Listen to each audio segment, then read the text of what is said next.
을룡타, 이천수 말디니킥. 축구 좋아하시는 분이라면 바로 아실 거예요. 조금 라떼긴 하지만 프로축구 경기에서 상대를 고의로 때리거나 거친 파울을 하는 경우가 있어요. 보통 이러면 협회에서 사후 징계를 받고 때린 선수가 사과하면서 마무리됩니다. 그런데 상대 선수가 고소한다면 어떻게 될까요? 한국 프로축구연맹 K리그의 상벌 규정을 보면 폭력 행위에 대한 벌이 명시되어 있어요. 부상을 입혀 출장이 불가한 경우 10경기 이상, 30경기 이하의 출장 정지와 1,000만 원의 제재금 부과, 폭행 또는 폭행치상 행위는 2경기 이상, 10경기 이하의 출장 정지와 500만 원 이상의 제재금이 부과됩니다. K리그 기준으로 정규 시즌이 33라운드예요. 근데 10경기 출장 정지를 받으면 시즌의 3분의 1을 그냥 날리는 겁니다. 출장 기회가 줄어드니까 선수 생활에도 치명적일 수 있는 거죠. 벌금의 경우는 이을용 선수가 조원희 선수 유튜브를 통해 그때 1,000만 원의 벌금을 냈었다고 말했죠. 이렇게 K리그는 선수의 폭력 행위에 대한 징계를 내리고 있습니다.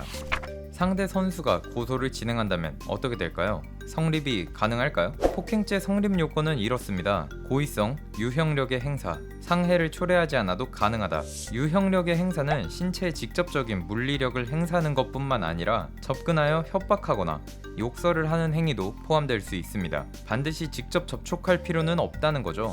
또한 반드시 상처를 내거나 생리적 기능에 장애를 주지 않아도 폭행죄가 성립될 수 있습니다. 만약 고의로 누군가를 때렸다? 이건 빼박이죠.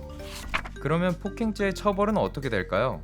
우리나라 형법상 폭행죄는 2년 이하의 징역, 500만 원 이하의 벌금, 구류 또는 과료에 처한다고 적혀 있어요. 그런데 폭행죄가 무조건 형사소송으로 진행되는 건 아닙니다. 반의사 불벌죄거든요. 피해자의 의사에 반하여 공소를 제기할 수 없어요. 그러니까 피해 선수가 소송하는 게 아니면 진행이 안 됩니다. 경기장에서 일어나는 폭행의 결과 대부분이 심하지 않아서 소송까지 이어지는 경우는 드문 것 같아요. 물론 실형을 받은 일도 있습니다.